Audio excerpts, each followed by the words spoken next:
Hi friends, welcome to my channel. So మనం last వీడియోలో Python notebooks ఎలా schedule చేయాలి, అలానే డేటా పైప్లైన్స్ ద్వారా ఎలా కాల్ చేయాలి ఏమేమి చూసాం కదా. కాకపోతే మనకి రియల్ టైంలో డేటా పైప్లైన్స్ నుంచి పారామీటర్స్ అనేది నోట్బుక్కి సప్లై చేయాల్సి ఉంటుంది. ఓకే, చాలా కేసెస్లో కావచ్చు, కొన్ని కేసెస్లో కావచ్చు, ఇలాంటి రిక్వైర్మెంట్ ఉన్నప్పుడు దాన్ని ఎలా హ్యాండిల్ చేయాలి ఏంటనేది మనం ప్రాక్టికల్గా ట్రై చేస్తాం. సో మీరు చూస్తే ఇక్కడ నేను ఒక 2 పారామీటర్స్ డిఫైన్ చేశాననమాట. మీరు చూడొచ్చు, file directory and file name. ఈ సెల్ అనేది పారామీటర్ కింద టూబుల్ చేశాననమాట. టూబుల్ పారామీటర్ సెల్. ఓకే. అయితే ఏదైతే ఇక్కడ వేరియబుల్స్ డిఫైన్ చేసానో ఆ పారామీటర్స్ అనేది ఇక్కడ వీటికి ఇంజెక్ట్ చేస్తున్నాను. దీన్ని CSV ఫైల్స్ రీడ్ చేస్తున్నాయి. On top of that table అనేది క్రియేట్ చేస్తున్నాను. అయితే ఇప్పుడేంటంటే, ఏదైతే నేను పారామీటర్స్ డిఫైన్ చేశానో ఏదైనా ఫైల్ డైరెక్టరీ కావచ్చు, ఫైల్ నేమ్ కావచ్చు, ఈ రెండిటికి వాల్యూస్ అనేది త్రూ డేటా పైప్లైన్స్ ద్వారా డైనమిక్‌గా సప్లై చేద్దాం. ఆల్రెడీ ఇంతకుముందు చెప్పాననమాట. అంటే పైస్పార్క్‌లో ఎలా చేయొచ్చు అనేది సేమ్ అదే కాన్సెప్ట్ అనమాట. ఎటువంటి డిఫరెన్స్ ఏమి ఉండదు. సేమ్ అక్కడలే, కాకపోతే ఇది పైథాన్, అది వచ్చేసరికి PySpark. That is the only difference. Remaining same to same. Okay.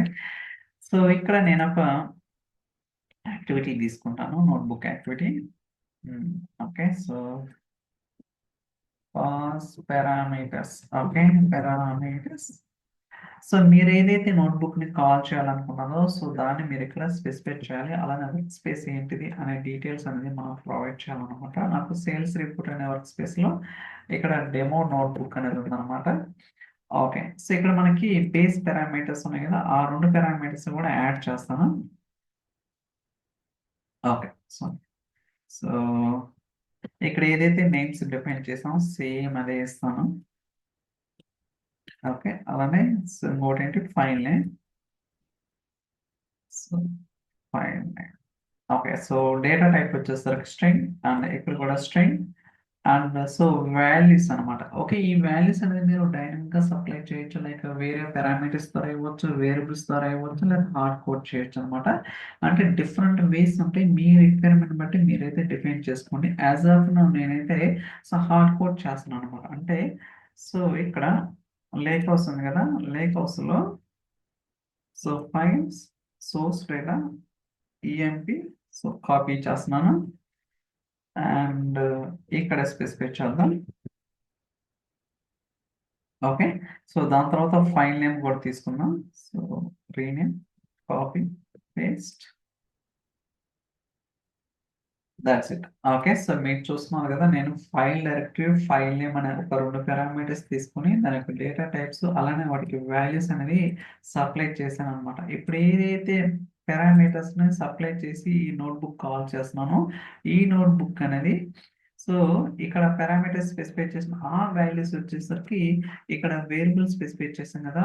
ఈటికి inject అవుతాయన్నమాట. ఆన్ ద ఫ్లై రన్ టైమ్‌లో అవుతాయి. అదేంటనేది కూడా మీరు ప్రాక్టికల్‌గా చూడొచ్చు. అంటే మీరు పారామీటర్స్ అనేది కరెక్ట్‌గా వస్తున్నాయా లేదా అనేది కూడా నేనైతే మీకు చూపిస్తాను. జస్ట్ వెయిట్ చేద్దాం. అండ్ మోర్ ఓవర్ ఇక్కడ parameter data test data class అని ఒక టేబుల్ కూడా క్రియేట్ చేస్తామన్నమాట. కాకపోతే మీరు చూసుకోవచ్చు, ఆ టేబుల్ అనేది ఇంకా లేదు మనకి. రిఫ్రెష్ చేద్దాం. Parameter test data class something it's not there. నేను రన్ చేస్తాను అది. అంటే ఏంటంటే ఒక కాన్సెప్ట్ అర్థమైతే చాలా ఈజీ అనమాట. ఓకే. ఆ కాన్సెప్ట్ ఎందుకు, ఏంటి, ఎక్కడి నుంచి ఎక్కడికి, ఈ ఫ్లో అనేది ఎప్పుడైతే మీరు క్యాచ్ చేస్తారో చాలా ఈజీగా ఓకే. అంతకు మించి ఏం లేదనమాట. మోర్ ఓవర్ ఇంకోటి కూడా నేనేం చెప్పదలుచుకున్నా అంటే, ఎవరు కూడా పైస్పార్క్ కావచ్చు, పైథాన్ కావచ్చు, డేటా పైప్లైన్స్ కావచ్చు, ఫంక్షన్స్ అనేది గుర్తుపెట్టుకోవాల్సిన అవసరం లేదు. మీరు కాన్సెప్ట్ నేర్చుకున్న okay, select function, with call function, drop function ఏం చేస్తుంది, ఎందుకు వాడాలి, ఇది చాలు. అంతేగాని ఆ సింటాక్స్ ఏంటి అది ఎవరు కూడా గుర్తుపెట్టుకోవద్దు. ఓకే. అది టోటల్లీ రాంగ్ అవుతుందన్నమాట. ఓకే. మీరు సడన్‌గా అడిగినా నాకు తెలియదు. కానీ కాన్సెప్ట్ తెలుసు. ఆ ఫంక్షన్ ఏం చేస్తది, ఎందుకు అది తెలుసనమాట. అంతేగాని సింటాక్స్ ఎవడు అడగడు first of all. Okay. Okay. మీరు చూస్తే పారామీటర్ చూడొచ్చు. ఫైల్ డైరెక్టరీ, దాని యొక్క వాల్యూ ఏంటిది, టైప్ ఏంటిది. అలానే ఫైల్ నేమ్ ఏంటిది, దాని యొక్క వాల్యూ ఏంటిది, టైప్ ఏంటిది. అలానే మనకి టేబుల్ కూడా క్రియేట్ అయిందో లేదో కూడా వెరిఫై చేద్దాం. Try to refresh. Okay. So param test data class కదా! ఇక్కడ 2 రికార్డ్స్ మాత్రమే ఉంటాయి. అలానే 6 కాలమ్స్ ఉంటాయి. Like employee ID, name, salary, location, country ఇలా మనకి 6 కాలమ్స్ ఉంటాయన్నమాట. Let's wait. లోడ్ అవుతుంది.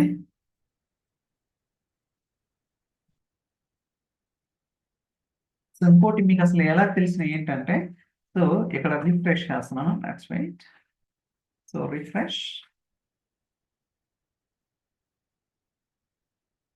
ఇక్కడ చూడొచ్చనమాట. A to Z. Okay. So ఇది స్నాప్‌షాట్ డీటెయిల్స్, ఇది రన్ డీటెయిల్స్, ఇదేమో ఐటెమ్ స్నాప్‌షాట్. సో ఇయన్నీ కూడా మనకు అవసరం లేదు. ఓకే. ఇక్కడ మీరు చూస్తే ఇన్‌పుట్ పారామీటర్స్ ఏమున్నాయి? File directory, file name. So ఈ నోట్‌బుక్‌లో నేను స్పెసిఫై చేశాను పారామీటర్స్. అంటే వాల్యూస్ ఏమైనా సప్లై చేశానా? ఎక్కడ చూడలేదు. ఎక్కడి నుంచి వస్తున్నాయి? త్రూ డేటా పైప్‌లైన్స్ ద్వారా వస్తున్నాయి. ఓకే. అలానే మీరు ఇక్కడ ఇంకోటి కూడా అబ్జర్వ్ చేయొచ్చు. మనకి ఇది నోట్‌బుక్ కదా!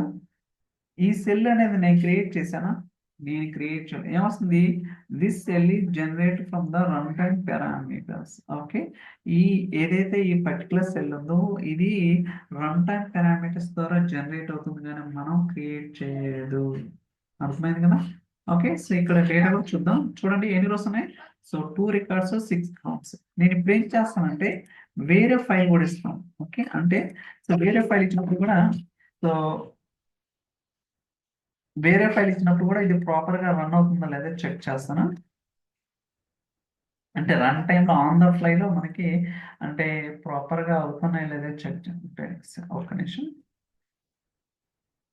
ఓకే. ఒక్క నిమిషం. ఇది ఇందా రీడింగ్. సో ఇందాక ఈఎంపీ డాట్ సీఎస్‌వి కదా! ఇప్పుడు EMP underscore final test dot CSV అన్నమాట. So let's try to save. Okay. So okay. Run చేద్దాం ఇప్పుడు.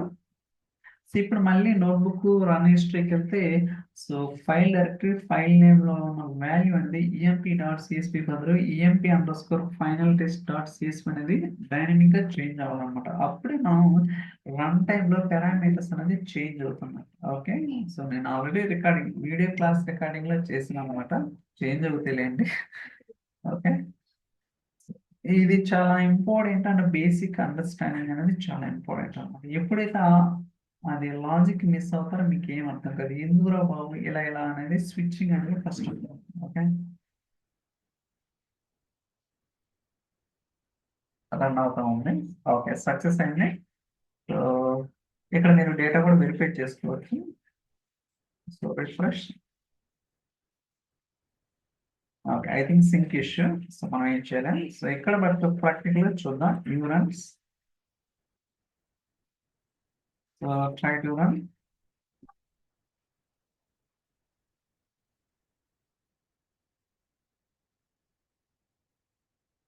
గైస్ ఏమొచ్చింది గైస్?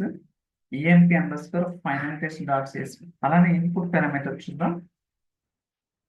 ఇందాక ఏముంది? ఇప్పుడేముంది? ఓకే. ఇందాక ఈఎంపీ.సీఎస్‌వి ఉంది. ఇప్పుడొచ్చేసరికి ఈఎంపీ_ఫైనల్ టెస్ట్.సీఎస్‌వి. అంటే రన్ టైమ్‌లో వాల్యూస్ అనేవి చేంజ్ అవుతున్నాయి. చూడొచ్చు. This cell is generated from the run time parameters. Okay. అలానే మీరు డేటా కూడా రిఫ్లెక్ట్ అయిద్ది. సో చెప్పా కదా! కొంచెం సింకింగ్ అనేది ఇష్యూ ఉందన్నమాట. సో యాక్చువల్‌గా 9 రికార్డ్స్ రావాలన్నమాట. కాకపోతే ఇది ఓవర్ రైడ్ కదా! Append method only. సో 9 అయితే వస్తాయి. నేను ఇంతకుముందు వెరిఫై చేశానండి. కావాలంటే లెట్స్ వెయిట్ ఫర్ ఒక 30, 40 సెకండ్స్‌లో రిఫ్లెక్ట్ అవుతుందన్నమాట. అంతవరకు మనం అయితే వెయిట్ చేయాల్సి ఉంటుంది. సో ఇంకా రిఫ్లెక్ట్ అవ్వలేదు. సో ఇప్పుడు మనం ఏం చేస్తున్నాం డేటా పైప్‌లైన్స్ ద్వారా నోట్‌బుక్‌కి పారామీటర్స్ అప్లై చేస్తున్నాం. అలానే నోట్‌బుక్ నుంచి కూడా డేటా పైప్‌లైన్స్‌కి అంటే అక్కడ స్పెసిఫై చేసిన వాల్యూని డేటా పైప్‌లైన్స్‌లో కూడా యూజ్ చేసుకోవచ్చనమాట. డిఫరెంట్ వెర్షన్స్ అయితే ఉంటాయన్నమాట. It's up to your requirement. అలానే బిట్వీన్ ద నోట్‌బుక్స్ కూడా మనం పారామీటర్స్ అనేది సప్లై చేసుకోవచ్చు. ఓకే. రకరకాలుగా ఉంటదన్నమాట. మనం కూడా ఇదంతా కూడా కాన్సెప్ట్ అనేది రియాలిటీలో. So we need to understand all these things. Okay. So thank you so much for watching. We'll catch you next video. Bye bye.